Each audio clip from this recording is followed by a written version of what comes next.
Lights, camera, action, stories with Zach. I ask the questions and you get the answers. This week I sat down with Durham College President Dawn Lavisa. Thank you very much for your time, Dawn. I really appreciate it. What challenges has Durham College faced as a result of the COVID-19 pandemic? We've had to take our professors, and not only professors, but also our service providers, all had to go digital, all had to go remote. I mean, whatever term you want to use, but and we had to do it quickly. We had to finish the semester when COVID first hit, and there were about 1,600 students that were stranded, and we weren't able to bring them back until July. And so we got them through the system and finished their programs. And it's basically been the same since then. I mean, there's some small changes along the last year. We continue to be hybrid. If you've been on campus at all, you know that this is very tightly controlled, like it's not open to the public. You have to show that you fill out the app, you have to have a purpose to be there, you do your shop, your lab, your clinical, and then you get off campus. And there's very few face-to-face services. Most things are digital. I mean, even our counseling has gone to digital. Chat lines become very popular. So, I mean, we've had to do the same as every other college and every other organizations, really think about how we continue to educate you and other students, provide services to our students, but also provide services and support for our employees as well. I mean, we've had the budget impact for us was significant.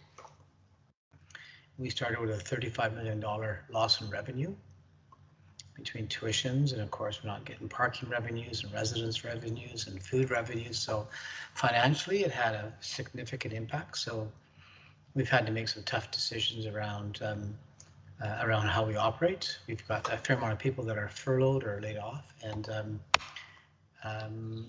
so we continue to work to try to balance the budget. And the thing about COVID is that it's not just a one-year problem. Right. We've lost domestic enrollment, and it's going to take a couple of years to regain the same levels we had in 2019. We've lost international enrollment, same thing, probably take a couple of years.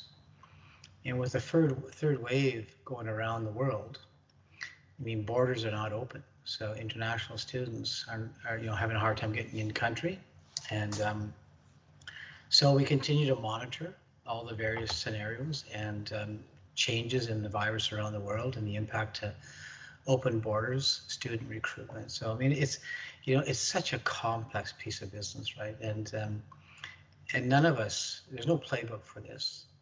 I've been in the college system for 35 years, so when a problem comes, you're pretty well ready for it. You've experienced it before. This is unheard of, and the other thing there's we often forget about the human cost. We have employees that have spouses that have lost their business, they've lost their jobs. It puts immense pressure on their families. We've had to lay off people, so we know that impacts families. You and other students and employees, I mean, the sense of isolation. I have grandchildren I can't see. I mean, there is that social and emotional cost that we also recognize, and try to provide supports for people to work through it. But and all that said, we've had a pretty fabulous year, though. I mean, we've accomplished a lot. You've seen a lot of announcements about all the things that we've done. So we are resilient, um, and um, and so that's part of just going forward, right? Yeah.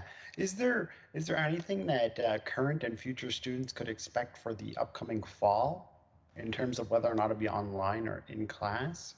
Yeah, there's some colleges that have declared that they're going to be fully in class, that they're going back to normal. Depends on your geographic location. I mean, being in the GTA or on the outside of the donut of the GTA, it's all about numbers. Right now we believe we'll be hybrid. Our goal is to get more students on campus for the fall. But this third wave shutdown, I mean, it's just altered our plans for the spring semester. And the unpredictability of this virus makes it hard to really say for certain what the fall is going to look like. But right now, we assume hybrid. We're optimistic that January will be back to more normal delivery, but that all depends, right? It really depends. I wish my crystal ball worked better, but it just doesn't. Is there anything that the college has implemented or learned during COVID that you know maybe could be implemented going forward? Yeah, I mean, there's a few things we've learned. I mean, we've learned first of all that a hybrid delivery for a lot of programs is a good model of delivery. Provides flexibility for students. I mean, the quality is still there. The use of technology and tools has improved greatly. So, I mean, that's something that can help us provide better options for students. Some students might like a hybrid, some students might like a face-to-face. So, I mean, it's something that we learned. We've also, of course, developed a far better competency with some of the digital tools, and of course, Zoom and other tools are getting better as well. So I mean, definitely from a pedagogical perspective, I mean, there has been some lessons learned. I think there's lessons that we'll carry forward in the future too, right? I mean, it's going to provide people with greater flexibility, and our faculty develop some new skills, and so that's not a bad thing, right? And the same thing goes from the service side of things. It's your generation are quite comfortable with a chat line for services, for counseling, for medical appointments. So we've learned that actually the uptake for services is greater than it was when we were in person. So again, I think that you can do a virtual when you're in an office, but you can also then be available for walk-ins as well. So I think there's going to be, and there's been a realization that we can do things differently, and it's just as effective. Not for everybody, but there definitely is a portion of our population that is quite satisfied with that. So, I mean, and then I guess the last thing is, I mean, we do have a number of employees working from home, and some have been very effective working from home. And we're just going through a bit of a survey right now with our employees to find out who would like to continue at home. So we're doing some policy development around that. But there may be some employees in the back offices that our communication and marketing department. I mean, you would never know that they weren't on campus given everything they pumped out this past year. But Right. they're all at home. I mean, they're all at home. They're all using the same tools we're using. So they're lessons learned, and I think that they're lessons that are going to forever change the way we deliver services and education. Speaking of the marketing department, has there been a shift in strategy when it comes to recruiting students? Because I've heard from a lot of fellow students who go to different colleges, like, oh, I'm actually considering taking a year off. I'm not really a fan of like online learning per se, or Yeah. I prefer in person. Yeah, I think that's part of the reasons that we see that the applications are down. I mean, people are waiting for that normal, whatever that normal is going to be. So we are seeing a reduction in domestic students, not just at Durham, across the system. So there is a bit of that. Not as much as we thought, though. I mean, young people want to get on with their lives too, right? Yes. I mean, the campus experience is something that you look forward to, Hmm. but you also want to get an education, get on with your lives, and get a job, right? So it's a bit of a balancing act, and depends where people are. Students have a good part-time job; they just might work for another year, right? But I mean, definitely there's a trend for a little bit lower enrollments this year, and so yeah, that's definitely something we're watching very carefully. And again, it's geographically based. Depends where you live. Right. And so my final question is, why should someone considering attending post-secondary school choose Durham College? You know, that's a good question. Something I get asked a lot. Students choose a college for a few reasons. First of all, they choose it because the program is available, and then you look at that program as it does it have what you want? You look at the subjects. Is it what I want? Right? When you're on campus, you get a sense of a culture, you get a sense of a community, and so that's disappeared. Right? That's harder to do.